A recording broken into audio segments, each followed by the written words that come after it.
పిల్లవాడికి జస్ట్ చెప్పి రైమ్ని ఏడుపెట్టి చదివించేసి ఇతను ఊరక వల్ల వేయించి వదిలేస్తాడు. లోగా నెక్స్ట్కి వచ్చేటప్పటికి ఆ రైమ్ని ప్రాక్టీస్ చేపిస్తాడు, వాళ్ళని పాడించటమే చేస్తాడు. పార్షల్గా రైమ్ పాడగలుగుతారు వాళ్ళు.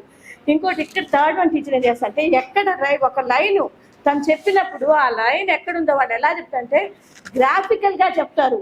వాళ్ళకి రాదు అక్కడ చదవటం. గ్రాఫికల్గా ఎందుకు చెప్తారంటే నంబర్ ఆఫ్ టైమ్స్ రిపీట్ చేసే టీచర్ ఇక్కడ ప్రతి లైన్ దగ్గర పెట్టేసి ఐడెంటిఫికేషన్ జరిగింది కాబట్టి దీన్ని గ్రాఫికల్గా రీడ్ చేస్తాడు. లిటరల్గా అతనికి రాదు. సో గ్రాఫికల్గా పలాని లైన్ ఎక్కడ ఉంది అన్నప్పుడు కరెక్ట్గా ఆ లైన్ ఐడెంటిఫై చేస్తాడు. సో ఆ లైన్ ఎలా identify graphical reading, organic reading అని రెండు ఉంటాయి రీడింగ్స్లో. అలా గ్రాఫికల్గా టీచర్ చేయించగలగాలి. Teacher body language, voice modulation, facial expression ఇవన్నీ కూడా పెట్టినప్పుడు టీచర్కి బాగా దగ్గర అవుతాడు స్టూడెంట్. తను ఏదైతే నాలెడ్జ్ కన్స్ట్రక్షన్ జరగాలి పిల్లవాడు అనుకుంటాడో ఖచ్చితంగా పిల్లవాడు ఆ రైమ్ని మనము యాక్షన్ చేస్తే తను రైమ్ చెప్పాలి, మనము రైమ్ చెప్తే తను యాక్షన్ చేయాలి. So both the things are ఇక్కడ గ్రాఫికల్ రీడింగ్, ఆర్గానిక్ రీడింగ్ రెండు అవుతాయి. కాబట్టి ఆ టీచర్ మస్ట్ అండ్ షుడ్గా కొన్ని రైమ్స్ తన టెక్నాలజీ కూడా యూజ్ చేసుకుంటాడు. సో ఇవన్నీ కూడా ఇంట్రడ్యూస్ చేసి క్లాస్ రూమ్ లో పెట్టినప్పుడు అతను హై అని మనము అనుకోవటానికి దాన్ని ఒకే కాయని లేదా ఇద్దరికి ఎలా పంచుతావు ఒక కాయని అనేది అక్కడ ప్రాక్టికల్ గా అక్కడ పెట్టేసి దాన్ని ఒకటి కన్నా తక్కువ ఉన్న వస్తువులు లేదా సామాగ్రిని పంచడాన్ని దాన్ని డివిజన్ చేయాలి, సమభాగాలు చేయాలి అనే భావాన్ని జామకాయని సమంగా కోసి ఇది ఒక జామకాయని 2 భాగాలు చేశాను, ఒక వస్తువు 2 భాగాలు చేశాను కాబట్టి ఇది 1/2 అనేటువంటి భావన కలిగించాలి. భిన్నాల్లో ఫస్ట్లో కలిగించాల్సింది ఏంటంటే అసలు భిన్నాల ఆవశ్యకత ఏంటి. పూర్ణ అంకెలు నేర్చుకున్న తర్వాత ఒకటి వస్తువు 2 లేదా అంతకంటే ఎక్కువ పంచాలి, సమానంగా పంచాలి అనే భావన, సమానంగా పంచాలని నీ జీవితంలో ఉపయోగపడే విధంగా ఈ fraction, what is the need of fraction అనేది పిల్లవాడి మైండ్లోకి. ఆ తర్వాత దాన్ని ఎన్ని భాగాలు చేస్తున్నావు, 4 భాగాలు చేస్తున్నావు, 8 భాగాలు చేస్తున్నావు. ఆ జామకాయని మళ్ళీ ఆ పిల్లలకు అవసరమైనటువంటి మనం కట్ చేసి ఇచ్చేసిన తర్వాత అది ఫుల్ఫిల్ అవుతుంది అనేది నా అభిప్రాయం. ఖచ్చితంగా అది ఫుల్ఫిల్ అవుతుంది. దీన్ని సమంగా పంచడం కోసమే ఈ భిన్నాలని, ఒకటి కన్నా తక్కువ ఉన్న అంశాలను పంచడం కోసమే దీన్ని ఇంపోజ్ చేశారు. ఇది నేర్చుకోవాలి, ఇది నా జీవితంలో రేపు పంచుకునేటప్పుడు ఈ విధంగా పంచుకోవాలి అనేది వాటికి ఒక భావన కలుగుతుంది నా అభిప్రాయం. రాష్ట్రము భారతదేశం గురించి తెలుసుకుందామని చెప్పి వదిలేస్తారు. అని వదిలేసిన తర్వాత దానికి ఏంటంటే జస్ట్ ఆ రాష్ట్రము ఆంధ్రప్రదేశ్ అని కూడా చెప్పడు, మన రాష్ట్రము మన దేశం గురించి తెలుసుకుందామని చెప్పి వదిలేస్తాడు. దానికైతే లో పెర్ఫార్మెన్స్ ఇస్తాం సార్ మనము. సో అట్లా కాకుండా మీడియంగా ఏంటంటే మన రాష్ట్రం ఏంటి, మన రాష్ట్రం పేరు చెప్తాడు, అలాగే కొన్ని రాష్ట్రాల పేర్లు చెప్తాడు, మన దేశం పేరు కూడా చెప్పి వదిలేస్తాడు అనమాట. సో దానికి నేను మీడియం ఇచ్చి వదిలేస్తాను. సో హైకి వచ్చేసరికి అక్కడ యాక్చువల్గా 3.4లో ఏముందంటే the teacher models by enacting or thinking out loud అని అనమాట. సో ఈ హైకి వచ్చేసరికి ఏంటంటే టీచర్ ఏం చేస్తాడంటే భారతదేశం మ్యాప్ వేసేస్తాడు. టోటల్గా భారతదేశం మ్యాప్ అనేది బోర్డు మీద వేసి, సో అందులో పర్టికులర్గా పిల్లవాడికి ఫస్ట్ అర్థం అవ్వాలంటే మన రాష్ట్రం పేరే చెప్పేస్తాడు. ఫలానా ప్లేస్లో ఈ భారతదేశం పటంలో ఆంధ్రప్రదేశ్ ఇక్కడ ఉంది. అలాగే తర్వాత ఆంధ్రప్రదేశ్ అయిపోయిన తర్వాత మన దేశం ఏంటి, ఇండియా. ఇండియాకి రాజధాని ఏంటి, న్యూఢిల్లీ. న్యూఢిల్లీ అని పర్టికులర్ ప్లేస్లో ఆ న్యూఢిల్లీ అనేది ఎక్కడుందనేది భారతదేశంలో పిల్లవాడికి చూపించడానికి ఆ మ్యాప్లో పర్టికులర్గా ఒక ప్లేస్లో చూపించి ఆ తర్వాత కొన్ని రాష్ట్రాల గురించి చెప్పి పిల్లవాడి దగ్గర నుంచి మళ్ళీ థర్డ్ టైం ఏంటంటే ఆన్సర్ రాబడతాడు అనమాట. నేను ఫస్ట్ ఏం చెప్పాను, ఆంధ్రప్రదేశ్ అని చెప్పాను, ఆంధ్రప్రదేశ్ ఎక్కడుందని చెప్పాను, మీరు చెప్పగలరా అని చెప్పేసి పిల్లవాడిని అడుగుతాడు. సో ఆ మ్యాప్ అనేది చూపించడం వల్ల పిల్లవాడి దగ్గర నుంచి మనం ఆన్సర్ అనేది ఈజీగా రాబట్టగలం. ఆంధ్రప్రదేశ్ అయిపోయిన తర్వాత మన భారత రాజధాని ఏదని చెప్పాము, న్యూఢిల్లీ అని చెప్పాము. న్యూఢిల్లీ అనేది ఎక్కడ ఉంది అని చెప్పేసి పర్టికులర్గా ఆ మ్యాప్లో ఆ న్యూఢిల్లీ అనేది ఆ పిల్లవాడు పాయింట్ చేసి చూపించడం వల్ల పిల్లవాడి దగ్గర నుంచి మనం ఆన్సర్ అనేది కూడా రాబడతాం. సో ఈ విధంగా చెప్పినప్పుడు పిల్లవాడి దగ్గర నుంచి ఆన్సర్స్ వస్తే బై ద వే టీచర్ యొక్క మోడల్ కూడా ప్రాపర్గా ఉంటుంది అనమాట. సో ఇలా చెప్పినప్పుడు ఆ పాయింట్ ఆఫ్ వ్యూలో హై అనేది ఇవ్వడానికి ఆస్కారం. కొన్ని విషయాలు వాళ్ళకి చెప్పడం కోసం ఒక స్కూల్ డిసెబిలిటీస్ అనే డిఫరెంట్ టైప్స్ ఆఫ్ కళ్ళు కనిపించకపోవడం, చెవులు కనిపించకపోవడం, కాళ్ళు లేకపోవడం, ఇలాంటివన్నీ డిసెబిలిటీస్ మేడం. ఈ డిసెబిలిటీస్ మీద ఒక లెసన్ ఉంది. సో పిల్లలకి మనం కళ్ళు కనిపించవమ్మా వాళ్ళకి ఇబ్బంది, చెవులు వినిపించవమ్మా వాళ్ళకి ఇబ్బంది అంటే వాళ్ళకి అర్థం కాదు, ఇలా చూస్తున్నారు. అప్పుడు నేనేం చేస్తానంటే నా కళ్ళ గంతలు కట్టమని చెప్తాను. నా కళ్ళ గంతలు కట్టి నిల్చొని మీరు వచ్చి నాకు ఇన్స్ట్రక్షన్స్ ఇవ్వండి, నేను అది ఎలా ఫాలో అవుతానో చూడండి అన్నారు. మేడం స్ట్రైట్గా నడవండి అన్నారు. నేను స్ట్రైట్గా నడుస్తున్నాను నేను అనుకుంటున్నాను, కానీ నేను ఇటు వెళ్ళిపోతున్నాను. ఇప్పుడు నా చెయ్యి ఒకటి కట్టేయమన్నాను, ఇలా కట్టేశాను.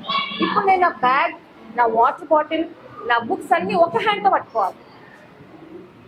నాకు రాలేదు, చూశాను. ఒక కాలు నేనే గుట్టిగా పట్టుకొని నడిచి చూపించాను. ఫస్ట్ టైం నేను చెప్పినప్పుడు వాళ్ళకి డిజబిలిటీస్ యొక్క వాళ్ళకి అర్థం కాలేదు.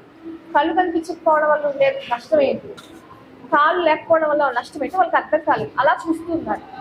సెకండ్ టైం నేను మోడలింగ్ చేశాను. కళ్ళు కనిపించకపోవడం వల్ల నీకు ఎదురుగా ఏముందో తెలియదు, నువ్వు ఎటు వెళ్తున్నావో తెలియదు, కాళ్ళకి ఏం పొడుచుకుంటాయో తెలియదు. థర్డ్ ఎగ్జాంపుల్లో ఏం చేశానంటే 10 స్టూడెంట్స్ సెలెక్ట్ చేశాను. ఇద్దరికి కాళ్ళు కట్టేశాను, ఒక కాలు కట్టేశాను, ఇద్దరికి ఒక చేయి కట్టేశాను, ఇద్దరికి కళ్ళు కట్టేశాను, ఇద్దరికి చెవులు ఇలా మూసుకోమని చెప్పాను.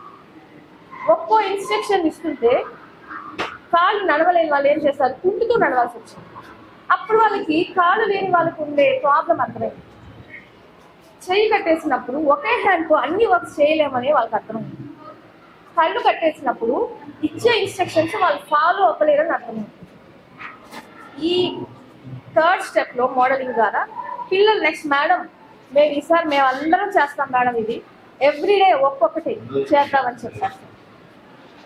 అలా ఒక్కసారి వితౌట్ మోడలింగ్ ఒకటి చెప్పచ్చు, మనం మోడలింగ్ చేసి ఒకటి చెప్పచ్చు, పిల్లలతో ఇన్వాల్వ్ చేస్తూ ఇంకొకటి చెప్పచ్చు. అలా ఆ లెసన్ని ఈ 3 స్టెప్స్లో మేము నేర్పించాము. వరల్డ్ బ్యాంక్ వారి ఆధ్వర్యంలో 36 దేశాలలో నిర్వహించబడుతున్నటువంటి ఈ టీచ్ టూల్ అనేటువంటి కార్యక్రమం మన దేశంలో 4 రాష్ట్రాల్లో నిర్వహించబడుతూ ఉన్నది.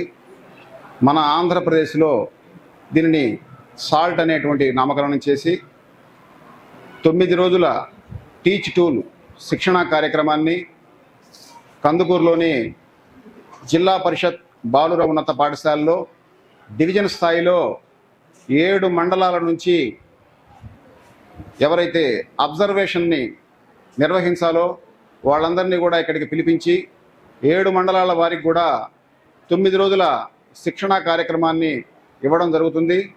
ఈ టీచ్ టూల్ యొక్క ప్రధాన ఉద్దేశం ఏంటంటే పాఠశాలల్లో విద్యా ప్రమాణాలను బలోపేతం చేయడానికి, అక్కడ ఉన్నటువంటి సమస్యలను, అక్కడ ఉన్నటువంటి ఇబ్బందులను అబ్జర్వర్ల ద్వారా గ్రహించి ఈ యొక్క సందేశాన్ని అంతా కూడా సాల్ట్ ప్రోగ్రామ్ ద్వారా మనం టీచ్ టూల్ టీమ్కి కనుక పంపినట్లయితే నెక్స్ట్ ఇక్కడ విద్యా ప్రమాణాల్లో ఎటువంటి మార్పులు చేయాలి, ఏ విధమైనటువంటి మార్పుల్ని విద్యా ప్రమాణాల మెరుగుదలకు ఎటువంటి మార్పులు చేయాలనేటువంటిది దీని యొక్క ప్రధాన ఉద్దేశం.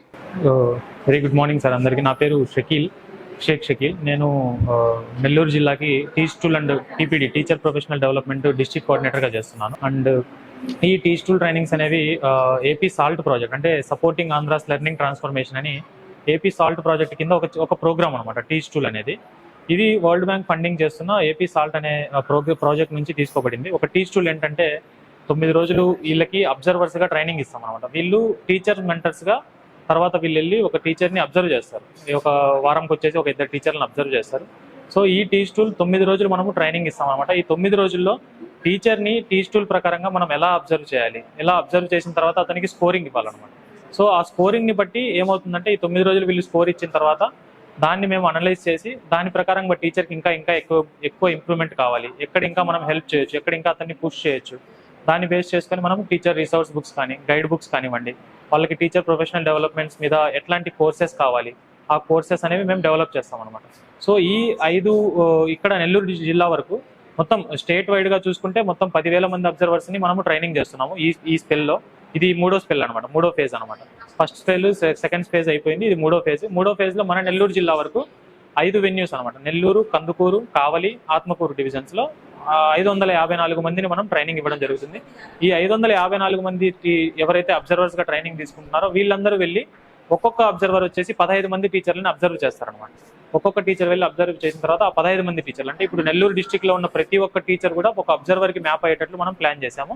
సో ప్రతి ఒక్క టీచర్ని కూడా అబ్జర్వ్ చేసి వాళ్ళు ఎక్కడెక్కడ ఏ విధంగా వాళ్ళకి ఇంప్రూవ్మెంట్ కావాలి అది మొత్తం మనం అనలైజ్ చేసి వాళ్ళకి ఫ్యూచర్గా ఇంకా ఎట్లాంటి ఇంప్రూవ్మెంట్ కావాలి, ఎట్లా వాళ్ళకి ప్రొఫెషనల్గా మనం హెల్ప్ చేయొచ్చు అనే దాని గురించి మనం ఈ టీచ్ టూల్ ద్వారా వాళ్ళని ఆ ఇంప్రూవ్మెంట్ అనేది మనం డెవలప్మెంట్ కోసం ప్రొవైడ్ చేస్తాం అనమాట. ఆ కోర్సెస్ అనేవి మనం రోల్అవుట్ చేస్తాం తర్వాత.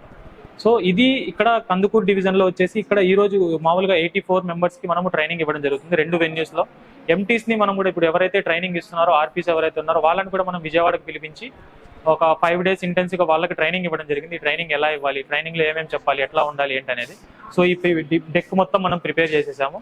దీంట్లో ప్రకారంగానే వాళ్ళకి వీడియోస్ చూపిస్తాము, ఏమేమి చూపించాలి, ఎట్లా మనం స్కోర్ చేయాలి. ఆ స్కోరింగ్ అనేది మొత్తం మనము క్లియర్గా వాళ్ళకి ఎక్స్ప్లెయిన్ చేస్తాం అన్నమాట. ఈ 9 రోజులు ఫస్ట్ 4 రోజులు కంటెంట్ చెప్తాము, తర్వాత 5 రోజులు వాళ్ళకి ప్రాక్టీస్ చేపిస్తాం. ప్రతి ఒక్కటి ఎలా అబ్జర్వ్ చేయాలి, ఎలా స్కోర్ చేయాలి, ఆ అబ్జర్వేషన్ షీట్స్తో పాటు ఎలా ఇది చేయాలని చెప్పేసి మొత్తం మనం స్కోరింగ్ కూడా చూపిస్తాం అనమాట. సో ఇది టీచ్ టూల్గా ఒక ఓవరాల్గా ఓవర్వ్యూ అనమాట, ఇంట్రడక్షన్.